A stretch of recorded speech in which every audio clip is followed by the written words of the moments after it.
It's not common to see a medieval monk condemned for heresy by the very church that raised him. Meister Eckhart's story is different. He stated something so dangerous that 700 years later, we still don't know how to handle his words. What did he say? This might be the first time you're hearing about Eckhart in any depth, and that's perfectly fine. That's exactly why this video exists, because most people vaguely know the name, but practically no one understands why his ideas were considered the most sophisticated heresy of the Middle Ages. In this video, I'm going to show you why a respected Dominican, a professor in Paris, a sought-after preacher, risked everything to say that you need to empty yourself even of God to find God, and why this remains the most radical and dangerous spiritual teaching ever formulated in the West. Eckhart wasn't some street corner rebel. He was a respected Dominican, a professor in Paris, an administrator of the order, a sought-after preacher. He had everything a man of God could want within the medieval structure: authority, recognition, an impeccable ecclesiastical career. But something happened on his inner journey that forced him to say things no sensible man would say in the middle of the Middle Ages. In his sermons, he claimed that the human soul and God share the same essence, that we must detach ourselves, even from the will, to be united with God, that God needs us as much as we need him. These weren't abstract theological statements. They were conceptual bombs thrown into the heart of structured Christian faith. The question that haunts us is, what did this man see or feel that made him willing to risk everything to speak about it? The answer begins with a brutal diagnosis of the human condition that the German master observed around him, and that remains unchanged 700 years later. He perceived that most people, even the deeply religious, were merely transferring their worldly ambition to the spiritual realm. They wanted to be recognized as saints. They accumulated good works like someone hoarding gold coins. They fasted, prayed, went on pilgrimages, not out of genuine detachment, but to be seen as detached. Spirituality had become just another arena for the ego to perform. And this, for the German Dominican, was the greatest of self-deceptions. Because you can quit your job, your home, your possessions, move to a monastery in the middle of nowhere, and still be completely full of yourself, proud of your renunciation, calculating your holiness like someone calculating dividends. The problem wasn't in external things, but in the internal structure that turns everything, even God, into an object of personal conquest. This is where the central concept that made Eckhart famous comes in: Abgeschiedenheit. The German word is almost untranslatable. It means something like radical detachment, but goes infinitely beyond. It's not about the Buddhist renunciation you practice by meditating on impermanence. It's not about stoic detachment that trains you not to suffer from loss. According to his mystical vision, we must detach ourselves even from our will to be united with God, even from our desire for salvation, even from our spiritual search. Because as long as you want something from God, even if it's enlightenment or peace, you're still operating on the ego's logic. You want something for yourself, and that keeps the separation intact. Imagine it concretely. You wake up at 5 in the morning to meditate. You sit on your cushion, close your eyes, try to quiet your mind. But deep down, you're doing it because you want something. You want peace of mind. You want clarity. You want to be a more spiritually evolved person. And as long as that motivation is there, you're not meditating. You're negotiating. You're telling the universe, I do this, you give me that. Pure commerce. The same logic you use at work, in relationships, now applied to the spiritual. The German master saw this happening everywhere. Monks who fasted not out of genuine detachment from food, but because they wanted to be seen as holy. Pilgrims who walked hundreds of miles not out of pure devotion, but because they counted each step as credit towards salvation. The mental structure was mercantile. Do X to get Y.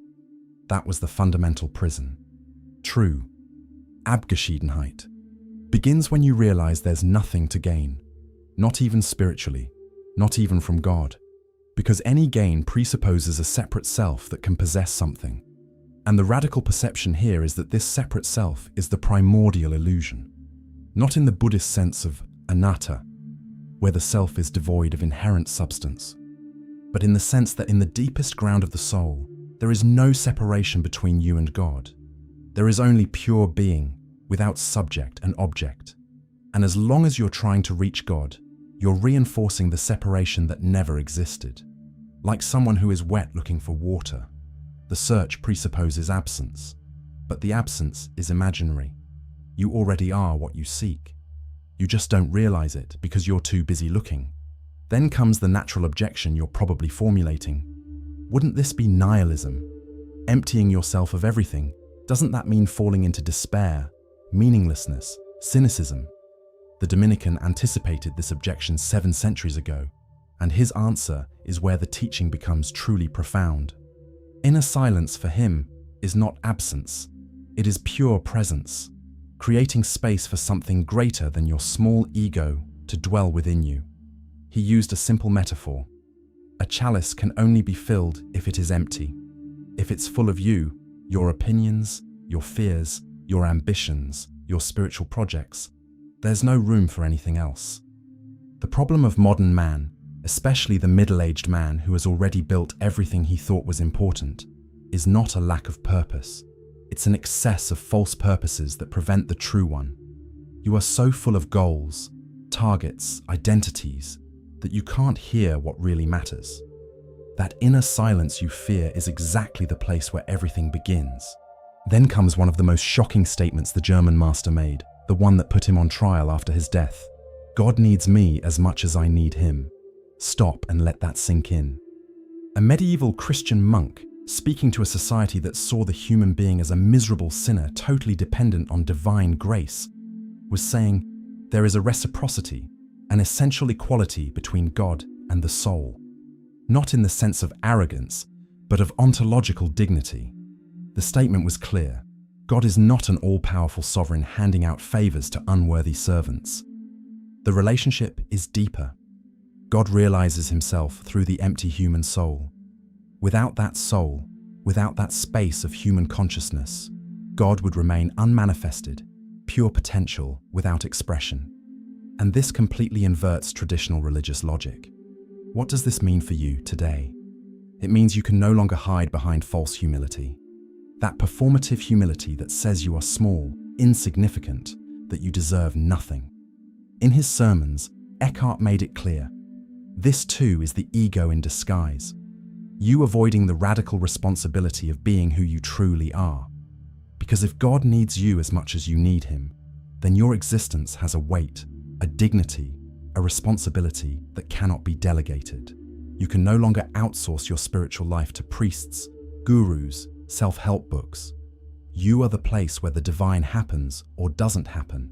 This freedom is simultaneously liberating and terrifying, because now there are no more excuses, no more intermediaries. You are alone before the abyss that you are, and the only real choice is whether you will inhabit it consciously or keep running. There's another crucial distinction that disarms another common self-deception: the difference between material poverty and poverty of spirit.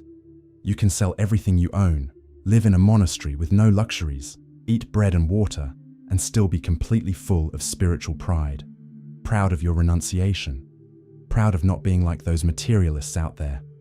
According to the German master's vision, true poverty of spirit happens when even the desire to be poor disappears.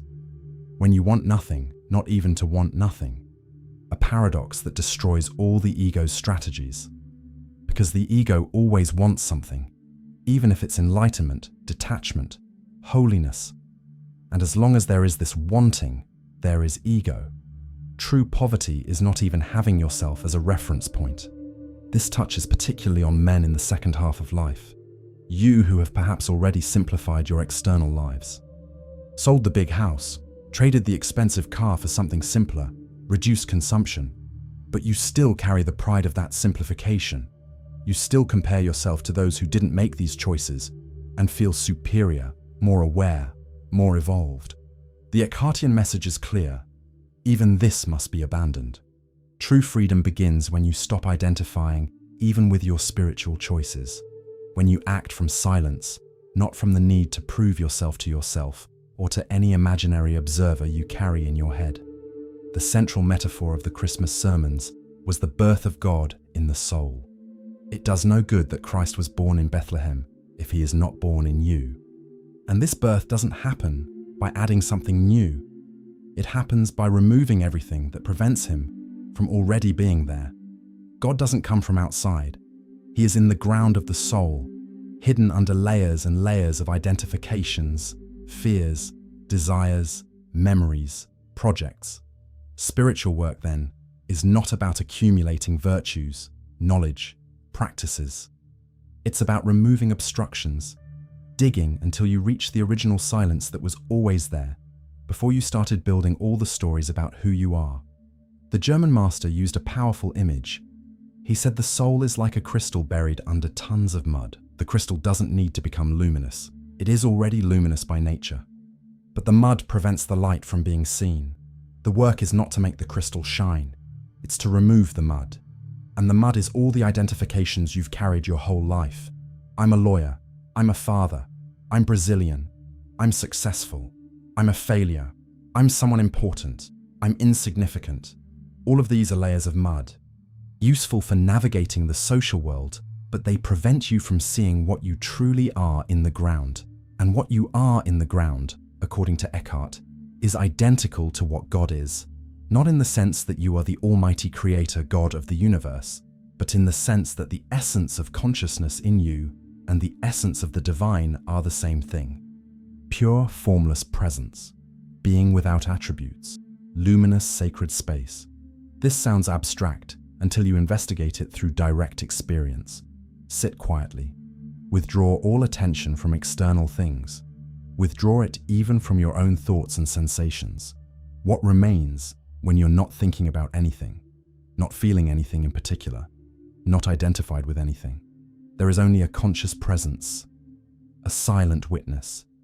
You can't grasp it as an object because it is the ultimate subject. It has no form, color, weight, specific location, but it is undeniably real, more real than anything objective. And this, according to Eckhart's mystical experience, is the place where God is born, not as a dramatic event, but as a simple recognition of what always was. Consider your life.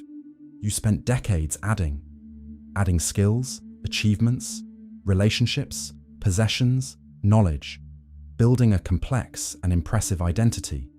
And now, in middle age or beyond, you start to feel you lost something along the way.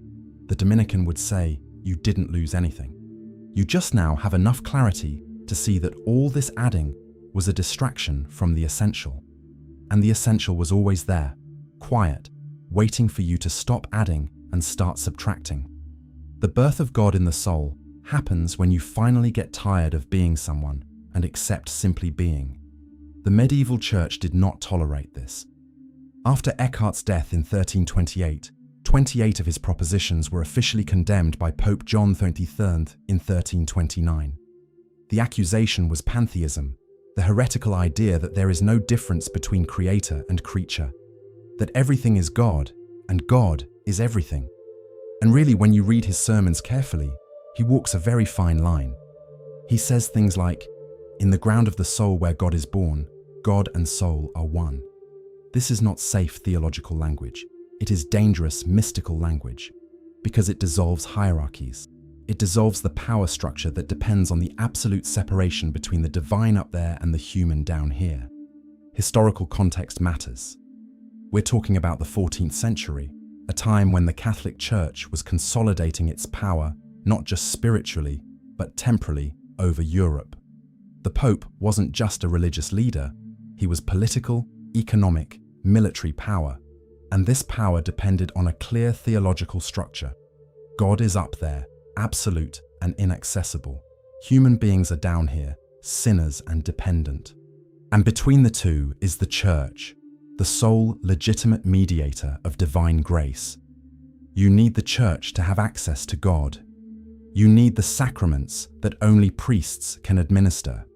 You need absolution that only the hierarchy can grant. This structure kept millions of people in psychological and economic dependence on the institution. And then along comes Eckhart saying, you can have direct access to God in the silence of your own soul. that you don't need intermediaries, that the divine ground is in you as much as in heaven. This wasn't just heterodox theology, it was political subversion. The Inquisition began investigating him while he was still alive. In his defense, he argued that his words had been misunderstood, taken out of context, that he spoke in mystical language, not dogmatic, that his sermons were addressed to advanced souls who could understand the subtleties, not to the common people. But the truth is, some things he said really didn't fit into any orthodox interpretation. When he claimed that God and the soul are one in the ground, when he said God needs the soul as much as the soul needs God, when he suggested that the noble man can live without reference to an external God because God is already within him, these were not interpretable metaphors. They were direct statements of an experience that transcends the subject-object duality that all theology presupposes. And once you dissolve that duality, the entire religious structure built on it crumbles. What was really at stake wasn't just doctrine, it was control. Because if every person can have direct access to the divine in their own inner silence, what are the intermediaries for? What are priests, sacraments, ecclesiastical hierarchies for? The Dominican didn't deny these things explicitly. He saw them as useful for the majority. But he also made it clear that there is a path beyond them, a path of direct experience that dispenses with mediations. And this was deeply threatening to any institutional structure, because mystical truth does not submit to dogma, it transcends it. And religious institutions, by definition, need to freeze living experience into dead doctrine in order to manage it. Eckhart was condemned, but his ideas didn't die. They leaked into Rhenish mysticism, influenced Jacob Boehme, reached philosophers like Hegel and Schopenhauer, and they remain alive because they touch on something permanent in human experience, the desire for absolute freedom that no external structure can provide. The problem the German master diagnosed is not medieval, it is timeless. You trying to buy God with good deeds, like you tried to buy happiness with money, turning spirituality into a project, a career, one more area where you need to excel. And as long as you do that, you will remain in unfulfillment. The teaching reveals an even more radical layer. The statement was clear. We must detach ourselves even from detachment itself. Abandon even the pride of having abandoned, the most paradoxical level of the teaching. Because as long as you are trying to be detached, there is effort. And where there is effort, there is ego trying to conquer something, even if it's the conquest of conquering nothing. You become a prisoner of your own spiritual practice. The Eckhartian vision proposes that true freedom comes when even this effort ceases, when you simply are, without trying to be any specific way, not even detached, living without calculation, without method, without project. And this, admit it, is terrifying, because it means there's nothing you can do, no technique that guarantees a result. You simply surrender to what is without knowing what will come of that surrender. Here's the practical problem this creates. How do you practice non-practice? How do you effort not to effort? Any movement in that direction is still movement, still effort, still ego trying to achieve something, like trying to forcefully relax. The more you try, the tenser you get. The Rhenish mystic was aware of this paradox. In some sermons, he explicitly said there was no method, no path. You don't get there by going. You get there by stopping going. But how do you stop going without making that stopping a disguised form of going? The answer he gave was frustrating. You cannot do this through an act of will. It can only happen by grace. And grace comes precisely when you completely give up trying, when you recognize your total powerlessness before this mystery. This explains why so many spiritual seekers get stuck in an endless loop. They read the right books, attended the right retreats, practiced the right techniques, but nothing fundamentally changes because they're trying to use the ego to destroy the ego. They're using the will to reach a state without will. And the more they try, the more they reinforce exactly the structure that needs to be dissolved. The German master saw this happening constantly with dedicated monks who meditated for hours a day, fasted rigorously, followed all the rules of the order, but remained trapped in their own virtues, trapped in the pride of being virtuous, trapped in the identification with being good spiritual practitioners. And this entrapment in practice was worse than the original entrapment in the world, because it was more subtle, harder to see. He had practical experience with many mature men who had already tried all the spiritual techniques: meditation, yoga, retreats, ayahuasca, Jungian therapy, shamanism, you name it. And all these things can have value. But if you are doing any of them trying to achieve some specific state, trying to become someone better, more evolved, more enlightened, you are just repeating the same old pattern, trying to add one more achievement to your list. The radical message here is that even this trying needs to stop. Not because trying is bad, but because as long as there is trying, there is a separate self trying to achieve something outside itself. And that separation is the root of suffering. There is then the distinction between the noble man and the common man. The common man lives from external things. His identity depends on others' opinions, possessions, social status, approval. The noble man lives from the inner ground. He acts from silence, not from compulsion. And here's the crucial point. This nobility has nothing to do with birth or social class. Anyone can awaken to it. But it is a radical choice. It means stopping living by the surface of things and starting to live from the depths. It means your peace can no longer depend on external circumstances, because you have found something within yourself that remains untouched, regardless of what happens out there. How does this manifest concretely? The common man wakes up, and the first thing he does is check messages, emails, social media. He needs to know what others are saying, thinking, doing. He needs that constant external validation to feel he exists. The noble man wakes up, and the first thing he does is sit in silence. Not to meditate correctly, not to achieve some special state, but simply to inhabit for a few moments the ground of being before entering the social game of the day. This difference seems small, but it is everything, because it determines where you live from external noise or from internal silence. The common man makes decisions based on fear and ambition. What will others think? How will this make me look? What will I gain or lose? The noble man makes decisions based on something deeper that he can barely name.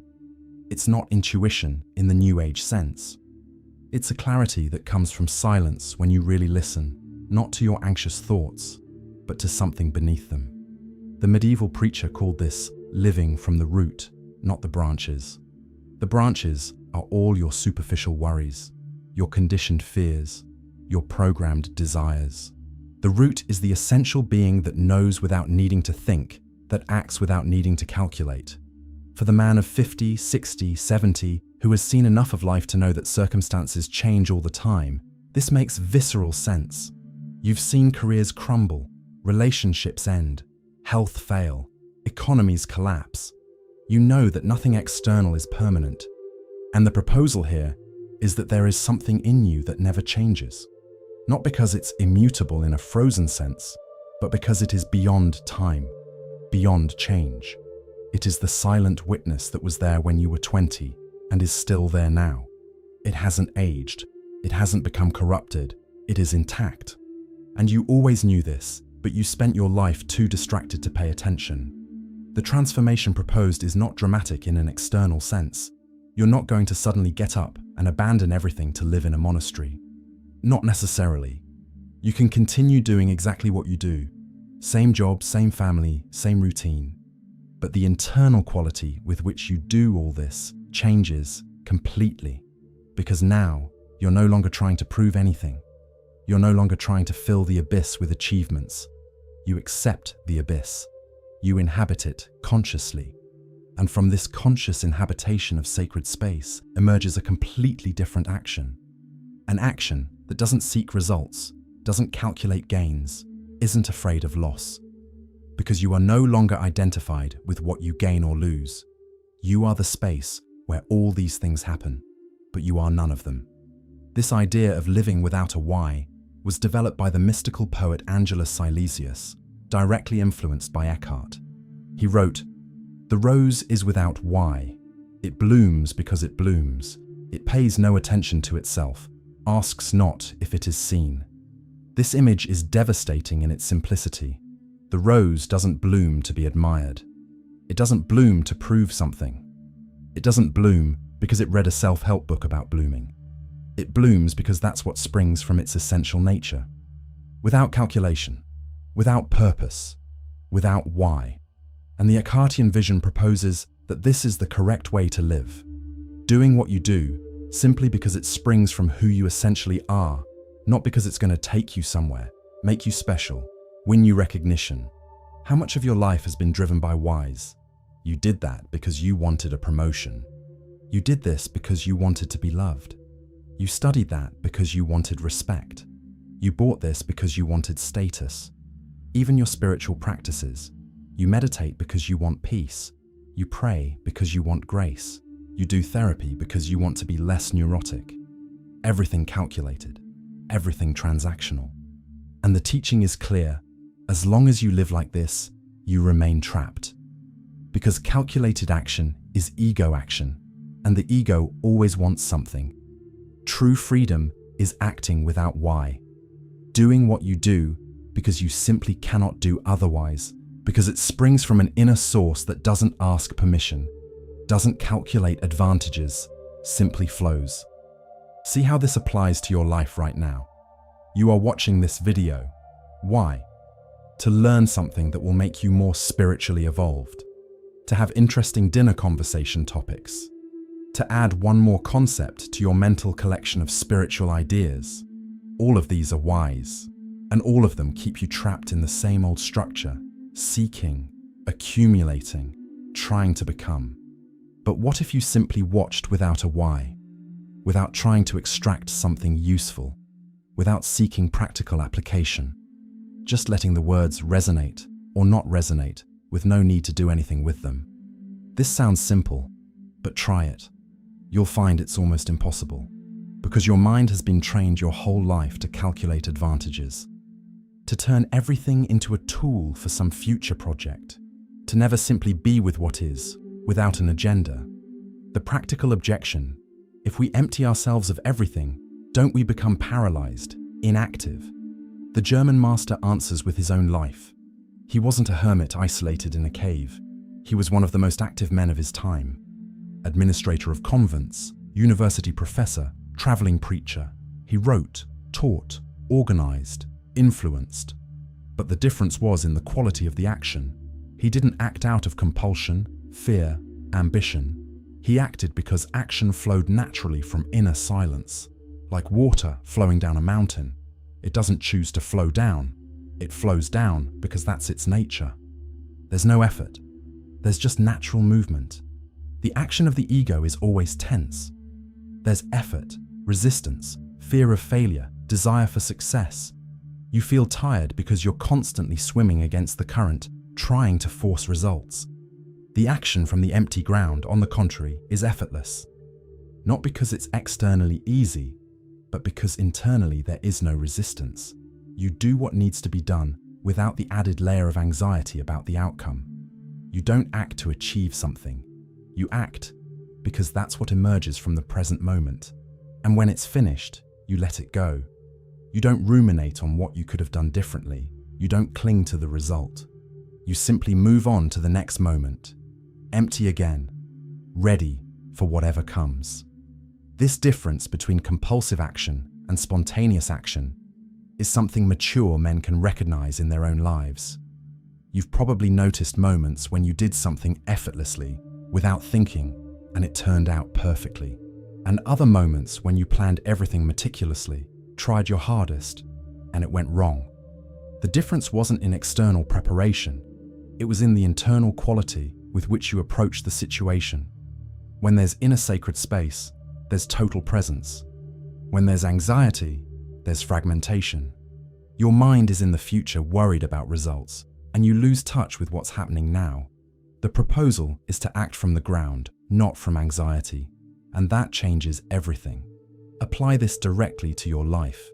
You are probably at that moment that psychologists call the midlife crisis. You built everything you thought was important. Career, family, house, car, bank account, reputation. And now you look at all of it and feel a strange sense of unfulfillment, not because these things are bad, but because you expected them to fill something inside you, and they didn't. The hole remains, and you don't know what to do with it. You try to fill it with more things. A new hobby, a lover, a motorcycle, a spiritual retreat in Peru. But nothing works. The inner silence remains there, undisturbed, like a sacred abyss in the center of your chest. Carl Jung, who studied the medieval mystics, including Eckhart, called this moment the confrontation with the shadow and the beginning of individuation. He observed that men in the second half of life often enter a crisis because the first half was dedicated to building a social persona, a mask acceptable to the world. You became the successful professional, the responsible provider, the exemplary citizen.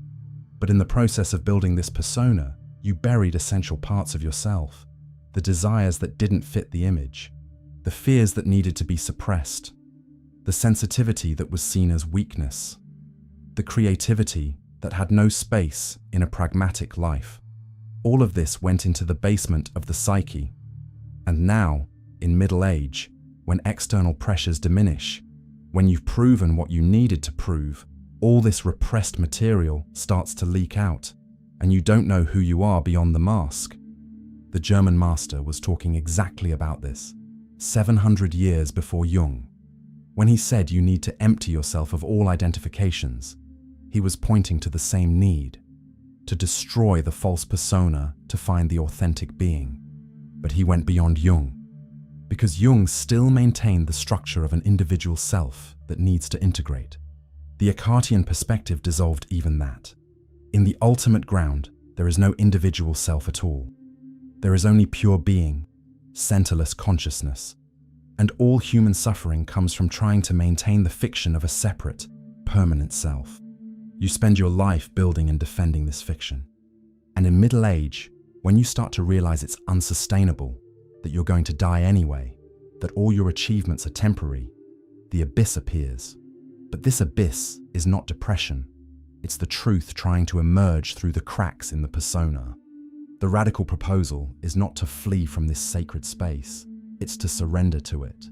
But you've been trained your whole life to flee from it, to fill it with anything, because emptiness sounds like death, absence, failure. But what if the unfulfillment is exactly what you've always been looking for? What if all the running, all the building, all the accumulating was just preparation for this moment where you finally have the courage to stop and look into the abyss? The teaching is clear. The problem was never the fertile abyss. It was the compulsive filling. You spent decades adding layer upon who you really are. And now, in the second half of life, the work of removal begins, of peeling, of emptying. It's fascinating how the German Dominican, without ever having contact with Buddhism or Taoism, arrived at conclusions almost identical to Eastern traditions. When he speaks of the fertile abyss, the need to empty oneself to be filled, he's echoing the Taoist concept of Wu Wei, action without action. When he speaks of the identity between the soul and God in the ground, he's close to the Hindu concept of Atman Brahman, the identity between the essential self and the absolute. When he speaks of radical detachment, he's approaching the Buddhist nirvana, the extinction of the self that generates attachments, not because he copied these traditions, but because profound mystical experience, regardless of culture or religion, always points to the same fundamental reality. There is something beyond the conditioned self, beyond the conceptual mind, that can be directly experienced when all mental constructions cease. D.T. Suzuki, the Zen scholar who introduced Buddhism to the West, was fascinated with Eckhart when he discovered him. He saw in the 14th century German sermons the same wisdom he found in Zen koans, the same insistence that truth cannot be transmitted by words, only pointed to, the same recognition that the fundamental problem is identification with the thinking self, the same emphasis on letting go, on emptying, on allowing original nature to reveal itself through stillness. Suzuki went so far as to say that if Eckhart had been born in Japan, he would have been a Zen master of the first rank. And he wasn't exaggerating. The difference was only in cultural language. The Dominican used Christian concepts because that was the vocabulary available to him. But the experience he was trying to communicate transcended Christianity, transcended any specific religion. It was the direct perception of the ultimate nature of consciousness. This is not depression. This is not nihilism. It's the opposite. It's the possibility of living for the first time without carrying the dead weight of all the false identities you've built, without needing to be the successful professional, the exemplary father, the perfect husband, the spiritual man. All of these are masks. Useful, perhaps, but masks, and none of them is who you really are. Who you are is much closer to the inner silence than to any identity, because all identities are temporary, constructed, conditioned. The empty ground is permanent. It was always there. Before you learned your name, before you assumed any social role, before you became someone. And it will be there when all of this crumbles, because the sacred abyss does not crumble. It simply is. There's a devastating phrase: God is not outside you asking to come in. He is inside you asking to come out. This inversion changes everything. It means the problem is not seeking God out there in books, temples, gurus. The problem is that you've covered him with so much psychological garbage that he can't emerge. Your task is not to add more spirituality to your life. It's to remove all the non-spirituality. Remove the fear that makes you act compulsively. Remove the ambition that makes you seek recognition. Remove the insecurity that makes you compare yourself to others. Remove all the inner voices that tell you you are not enough as you are. And when you remove all of this, what remains? Silence, presence, pure being. And that, according to the mystical vision, is where God is born. But here we arrive at the final paradox that the Dominican recognized. He spent hours preaching about unfulfillment, about detachment, about poverty of spirit. He used thousands of words to point to something beyond words. And in his deepest sermons, he admitted the failure of this endeavor. He said, "When I speak of God, I lie. And when I am silent, I also lie." Because the experience of the divine abyss does not fit into language. It cannot be conceptualized. It cannot be taught. It can only be lived. And all the words he offered were just fingers pointing at the moon. Useful for directing the gaze, but they are not the moon. You need to look for yourself. The problem then is not to intellectually understand what is being said. You can read all the books on the subject, watch all the videos, take all the notes, and remain exactly as you were. Because knowledge about the ground is not the ground. It's just more filling, more mental content. The invitation here is to stop accumulating knowledge and start inhabiting not knowing. To sit in silence without an agenda, without trying to meditate correctly, without seeking spiritual experiences, just sitting and letting everything you are not fall away. And this is much harder than it seems, because everything in you will resist. It will say this is a waste of time, that you should be doing something productive, that you need a method, a guide, some guarantee that you're doing it right. According to the Eckhartian perspective, this resistance is the ego trying to survive. Because the ego only exists when there is something to do, something to conquer, something to become. When you simply sit in the fertile abyss doing nothing, wanting nothing, being no one, the ego has no function, and it will fight this with all its strength. It will create 1,000 distractions, 1,000 urgencies, 1,000 reasons why you need to get up and do something important. And if you give in, you return to the same old pattern. But if you remain, if you endure the discomfort of being no one doing nothing going nowhere, something begins to change. Not dramatically, not suddenly. But little by little, you realize you don't need to carry so much weight, that you can let go, that life continues to flow through you without you needing to control it, that there is an intelligence operating that is much wiser than your small planning ego. So why does this teaching remain dangerous today? Because it takes away all the crutches, all of them. There are no more gurus to follow because you are the place where God is born. There are no more books to read because knowledge about the ground is not the ground. There are no more practices to do because doing is still ego trying to conquer. There is no more spiritual hierarchy, because in the ground of the soul, all are equal. There are no more intermediaries, because the experience is direct or it is nothing. This is radically liberating and radically terrifying, because it means you are alone, not in the sense of abandonment, but in the sense of total responsibility. No one can do this for you. No priest can absolve you. No guru can enlighten you. No book can save you. You must empty yourself. And no one can empty you but you, yourself. And what if your entire life has been preparation for this moment? What if all the successes you achieved were necessary for you to realize that success doesn't fill the abyss? What if all the failures you suffered were necessary to break the pride that prevented you from surrendering? What if all the pain, all the confusion, all the desperate search for meaning was just the necessary path to reach this point where you finally have the courage to stop? Stop seeking, stop trying, stop becoming, and simply be. Be no one, be empty, be pure silence. And let whatever needs to spring forth from that deep stillness, without you controlling, without you calculating, without you even understanding. If this video touched something in you, if it made you question the layers you carry, subscribe to the channel. Leave a like so more people can find this content. And consider joining our membership club, where we deepen these reflections away from the algorithm.